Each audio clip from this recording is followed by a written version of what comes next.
Hey, hi. First, I will tell you that there is a link in the comments section that will demonstrate how to find technology anywhere in the country that cures early stage prostate cancer without hospital stay, surgery, or harmful side effects. That technology cured me in 2007. Now, in previous presentations, I've said life as we know it in the United States is about to come to an end. And I still believe that. It appears the felon is going to do to this country exactly what he has done to many companies that were previously associated with him. That is, micromanage them to financial ruin. And in this video, you will see an expert in economics, Dr. Wolff, stating what the data indicates.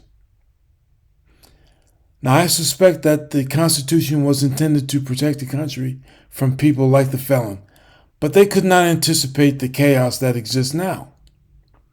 The combined effects of the felon giving inflation a boost coupled with the immigrant muskrat running around the country firing huge chunks of the civilian federal workforce, is basically stabbing Americans all across the country and ruining lives, regardless of their Democrat or Republican. Please watch this video. This is Democracy Now!, democracynow.org, the War and Peace Report. I'm Amy Goodman. Global stock markets are tumbling after President Trump unveiled the biggest hike in global tariffs in modern U.S. history, including a 10% blanket tariff on all imported goods from about 185 countries. In addition, many U.S. trading partners, including the European Union, China, and Japan, will see even higher tariffs. China now faces a total 54% tariff. Trump announced the plan during a speech in the Rose Garden at the White House. My fellow Americans, this is Liberation Day, waiting for a long time. April 2nd, 2025 will forever be remembered as the day American industry was reborn, the day America's destiny was Now, I say he has it ass backwards. Charging tariffs on anything that we import and adding to the price of goods that we have to buy does not give rebirth to American industry. Claimed, and the day that we began to make America wealthy again. Gonna make it wealthy, good and wealthy. For decades, our country has been looted, pillaged, raped, and plundered by nations near and far, both friend and foe alike. American steel workers, auto workers. And it's everybody else's fault. The whole world is against the United States. It's other countries' fault that we are the way that we are. It's Mexico's fault that people in America are buying drugs. You're blaming everything on everybody else, and that is not accurate. That is wrong. Farmers and skilled craftsmen, we have a lot of them here with us today. They really suffered gravely. They watched in anguish as foreign leaders have stolen our jobs, foreign cheaters have ransacked. And now you're trying to feed us a bunch of bullshit like pretending you're going to put an end to that crap. Factories and foreign scavengers have torn apart our once beautiful American dream. The impact of Trump's tariffs are expected to be felt around the world. While Trump claims the tariffs will boost the U.S. economy, many economists fear it could lead to a recession or worse. Trump's trade war could also shift global alliances as countries seek new trading partners. China, Japan, South Korea have already announced plans to increase trading ties and coordinate their response to Trump's tariffs. We begin today's show. Now, it's a key phrase. They're going to coordinate response to Trump's tariffs. That's the world turning against the United States. They're going to coordinate their response to the tariffs. Richard Wolff, professor of economics emeritus, University of... That's just the felon's way of, he's screwing the country. He's causing other countries on the planet to turn against the United States. Massachusetts Amherst visiting professor in the graduate program in international affairs at the New School. He's the founder of Democracy at Work and hosts a weekly national TV radio program called Economic Update, the author of a number of books, including most recently Understanding Capitalism and The Sickness is the System, when capitalism fails to save us from pandemics or itself. Professor Wolff, it's great to have you with us again. Well, start off by responding to, and were you surprised, shocked, or do you guess that, well, about 185 countries were going to see increased or tariffs? On the one hand, we knew something like this was coming. On the other hand, the sweep and the scope of it does make you stop. Mr. Trump is right. It is a changing moment in American history and world history. But I think his representation of what's going on is completely fantastical and has only to do with the self-promotion that he is engaged in most of the time. It was never foreigners who did it to us. This notion of the United States as a victim, we have been one of the greatest beneficiaries in the last 50 years of economic wealth, particularly for people at the top just like him. It has nothing to do with foreigners taking advantage of us. This attempt to make himself strong and powerful relative to others, to blame the foreigner. These are cheap shots that a real president wouldn't do. And there's the most important point. The American economy is in trouble. The American empire is in decline. We don't want to discuss it in this country. We engage in denial, and instead we are striking out at other people, a sad way of handling a decline. The British Empire declined before us, so did all the others. We are now at that point. We had a great 20th century. 21st century is different. You have to face those problems. That's not being done. What's being done is to say we have difficulties, but they're all somebody else's fault, and we're going to solve it by punishing them. I would like to point out, as you suggest quite rightly, Amy, that the rest of the world is not going to sit by. The United States does not have the power it had in the 20th century. It is not in the position it seems to imagine itself. When the Secretary of the Treasury added to Mr. Trump's comments that he warned the rest of the world not to retaliate, that would imply that if they do, there would be escalation. Yes, he said, there will be escalation. Well, nothing will guarantee more escalation than if they do nothing, because then it's an invitation to Mr. Trump to keep doing it as each of these efforts doesn't work. Given how dramatic this was yesterday, is it possible he was deciding this to the very last second as they put this off? And explain exactly. You're a professor, you're a teacher. Most people don't even realize how tariffs work. Okay. A tariff is a tax. It's just a particular tax that got that name.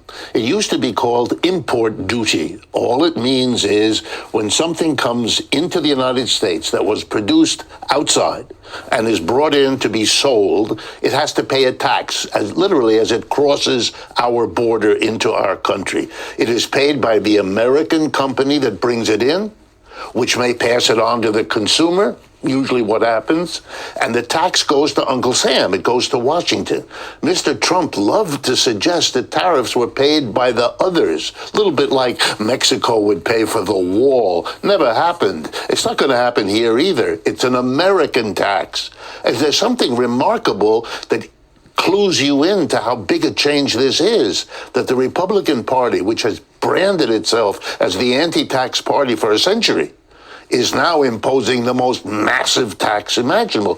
Why this big change? Because we have big, big problems, and this kind of slapping the rest of the world is an attempt to solve a little bit of them, but it is not going to work because we don't have the power to do it anymore.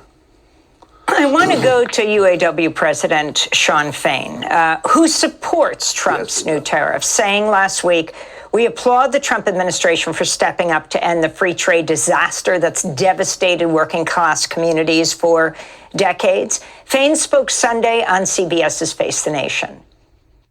We've seen over 90,000 manufacturing facilities leave the United States. We've seen In the big three alone in the last 20 plus years, 65 plants have closed. And so, look, tariffs aren't the total solution. Tariffs are a tool in the toolbox to get these companies to do the right thing, and the intent behind it is to bring jobs back here. So, what is he suggesting that cause jobs to leave America? Is it the other countries? No, it's because of the way American companies run their companies. They don't treat people correctly. They don't treat people right. Invest in the American workers. If they're going to bring jobs back here, they need to be life-sustaining jobs where people can make a good wage, a living wage, have adequate health care, and have a retirement security, and not have to work 7 days a week. Oh, you mean do the shit that they're not doing now? They're not going to change up and change it? Or multiple jobs just to scrape to get by paycheck to paycheck. Well, while UAW President Shawn Fain praised Trump's tariffs, he also said he had great concerns about President Trump's move to eliminate contracts for 700,000 federal workers, the firing of workers at the National Institute of Health and other agencies. I was a bit disappointed. I like Shawn Fain, many of us do. But this was disappointing. To say, basically, I will support the president because he does something that might help my union, even though Shawn Fain knows, as most economists do, that if you put a tax on the goods coming in, they will go up in price because we have to pay that tax now. And that will lead to domestic producers able to raise their prices because their competitors from abroad are stuck with this tax. So we expect a boost to inflation, which is going to hurt the working class of this country in a very serious way, especially if it builds on itself, which often happens when you do tariffs like this. And I want to remind everyone, including Shawn Fain, that the auto workers also represent workers in places that need export markets, that produce in America and sell abroad. When those countries retaliate, as they likely will, we will lose export markets, and that will mean fewer jobs. And no one, let me stress, no one now knows whether the jobs lost from this trade war will be greater or smaller than any jobs that are gained. It is a big risk being taken by Mr. Trump, and if it doesn't go well, it'll be very bad for the American economy. It will produce the recession folks are worried about, because if the prices go up, people buy less, and that loses jobs. When you look at all of this, this is an incredibly risky effort to blame the world, punish the world, and then cross his fingers, which is what he's doing, hoping it comes out all right. Reminds me of the football metaphor. This is a Hail Mary pass. You throw it down the field. You hope it bounces into your team's hands. But that's all it is, a long shot. And it's a sign of how troubled the American economy now is. If you can put this in the bigger picture, talk about the tax cuts and how they fit into the tariffs. Something like $4 trillion in tax cuts and who benefits? And then talk about the other issues that President Trump keeps saying that they're not going to touch, even though what many call his co-president, Elon Musk, whether he steps back from being, giving speeches or not, going after Social Security, issues like Medicaid. Let me start with the tax issue. The biggest single thing that Trump did in his first presidency was the tax cut of December 2017. And when that tax cut was written into law, it had a sunset. It expires this year, 2025. If that expiration is allowed to happen, corporations and the rich, who were the big beneficiaries back then, will face a big tax cut. He doesn't want to do that because that's his base, that's his donor support. He doesn't want to have those taxes go back up. Well, then what is he going to have to do? If he keeps on spending and he doesn't let those taxes go back up, he's going to have to borrow trillions, as we have been doing. He doesn't want to be the president who keeps borrowing trillions, in part because the rest of the world is a major creditor of the United States, and they're not going to continue to do it the way they have. So he's in a jam. He has to do something. So his hope is to savage the expenditures in this country. Look what he's doing. Mr. Musk stands there with a chainsaw to give us the clear implication, I'm going to solve the problem on the backs of the working class. I'm firing them all. I don't care what the rest of the working class suffers. I'm going to fire all these people without notice, without plan. Calling this efficient is a silly joke. An efficient process takes time, takes experts. You're not doing that. You're just wholesale firing. Calling that efficiency is an attempt to fool people that shouldn't make any difference. Mr. Trump is now in a jam. He can't get out of this without in some way solving the problem that has been built up. And there is no way other than the one he's doing, because it's the last gasp of how to take away from the mass of the people the ability to borrow. I mean, let's be honest. If you put a tariff, you make everything coming in from abroad more expensive. That means people will buy less of it. They'll shrink their standard of living. If American companies take advantage of the tariff, which they always do by raising their prices, that will also hurt the working class. You are immiserating your workers in order to try to solve the problem you haven't solved before. But here's the irony that may in the end come back to haunt us. Europe has been unable to unify under the umbrella of American alliances. The enmity of the United States is bringing Europe together better than the alliance was able to do. And as you pointed out, very important, China, Japan, and South Korea, with long histories of animosity and tension, are getting together to cope with this. Wow, we are unifying the whole world. Sounds like the doctor is saying that other countries that historically have not cooperated with each other are getting in alignment with each other against the United States. So basically, it's the United States now forming to be against the rest of the world. If you want the big picture, in my judgment, after World War II, George Kennan taught us about containment. We're going to contain the Soviet Union. The irony, which the philosopher Hegel would enjoy, we are becoming contained. We are isolating ourselves.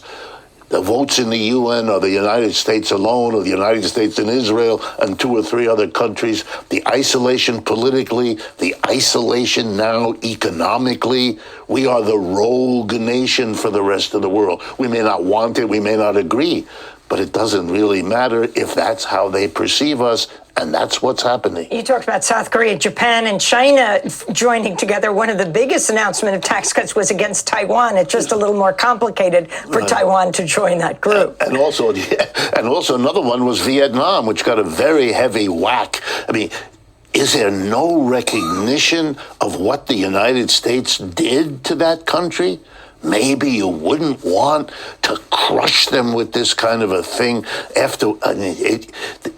As I'm saying, this is a change. This is a sign to the world that as the United States empire declines, this is a nasty place that's going to, gesture and thrash around, doing damage everywhere as it copes with its own decline. Former Greek finance minister Yanis Varoufakis recently wrote a piece headlined Donald Trump's Economic Master Plan. He wrote, quote, "This is what his critics don't understand. They mistakenly think he thinks that his tariffs will reduce America's trade deficit on their own. He knows they won't.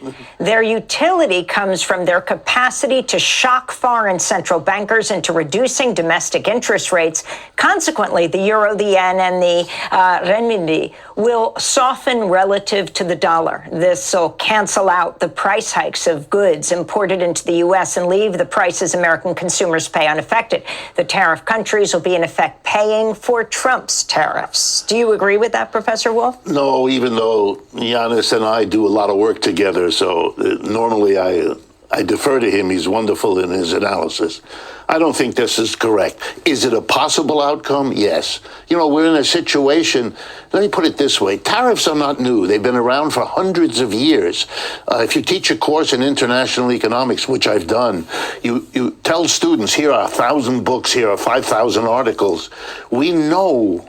And the answer is, when you impose a tariff, you don't know what the outcome is because it depends on everything else going on. Interest rates, exchange rates of currencies, rising or falling economies around the world. You can't know in advance. It's a very risky thing, which is why for the last 50 years, we have had, administered by the U.S., something called free trade or neoliberal or globalization.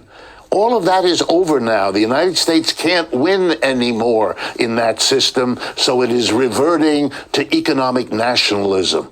And that's a fundamental shift that throws the world. It was the accepted wisdom for 50 years, the last 50 years, not to do what Mr. Trump is doing now. If you want, you can think that everybody who thought that way for 50 years was wrong, and Mr. Trump, the genius, is correct. But that would be a long shot. Better bet he's trying to save his own political life, and he's trying to cope, to his credit, with a declining economy without having to admit that that's the case. This won't end well. It normally doesn't. And what we're going to see is the fighting against one another of the Europe bloc, the Asian bloc, the American bloc, at a time when the United States is weaker than it has been economically and politically. Look at the debacle in the Ukraine as well. The misunderstanding that the Russians could turn to the Chinese and the Indians to cope with the costs of that war in a way that hadn't been calculated. And that's turning out to shape the outcome. And it's not a question of which side you're on, but just watching how it lines up. That's the problem. 30 seconds. As you often talk about, are you seeing this as the beginning of the end of American empire? Yes. I think we are already in 10, 12 years of that decline. It can't. Here's a single best statistic. If you add up the GDP, the total output of goods and services in a year for a country, of the United States and its major allies, the G7, it's about 28% of global output. If you do the same thing for China and the BRICS, it's about 35%. They're already a bigger block of economic power than we are. Every country in the world thinking about building a railroad or expanding its health program, they used to send their people to Washington or London to get help. They still do. But when they're done, they send the same team to Beijing, New Delhi, Sao Paulo, and they often get a better deal.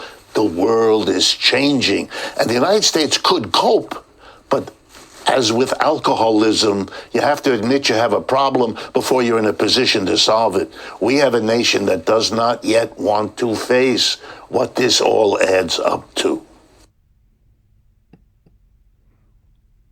Okay, based on what Dr. Wolff said, other countries may band together against the United States. And it seems to me that America, as we know it, could cease to exist. Now, here's a graphic showing countries that have implemented reciprocal tariffs on U.S. goods.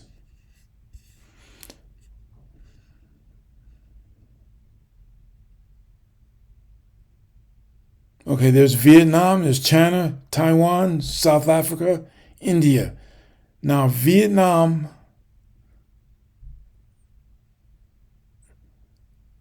is paying 46% on goods that we import from them. If anyone likes, for example, Polo brand clothing and many other discount clothing as well, that oftentimes comes from Vietnam.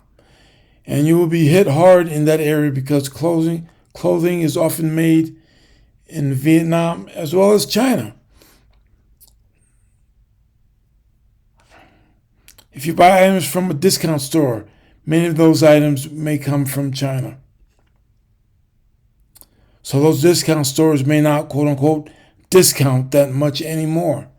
Taiwan basically is the world source of materials needed for our technology and has a lock on rare minerals. on the rare minerals market. India is a major global supplier of generic medicines and pharmaceuticals.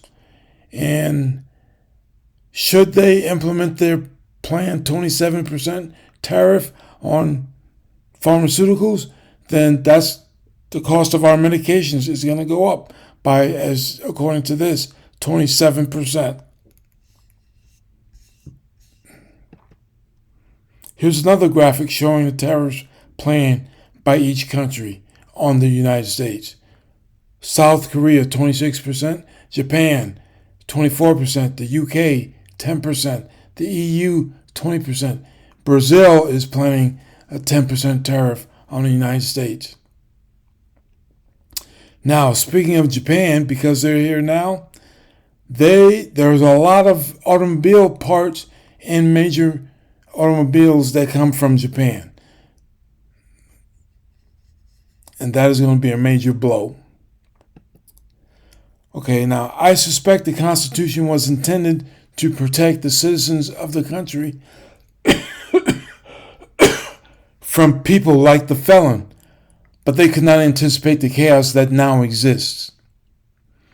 Now, someone in the Senate needs to find a spine to stop this. I don't believe it's legal for the Muskrat immigrant to have cabinet-level access to the office of the President of the United States without having gone through some type of screening or voting process that all cabinet members must go through anyway. Remember, there's a link in the comments section that demonstrates how to find technology anywhere in the country that cures early-stage prostate cancer without hospital stay, surgery, or harmful side effects. That same technology cured me in 2007. Thank you for watching.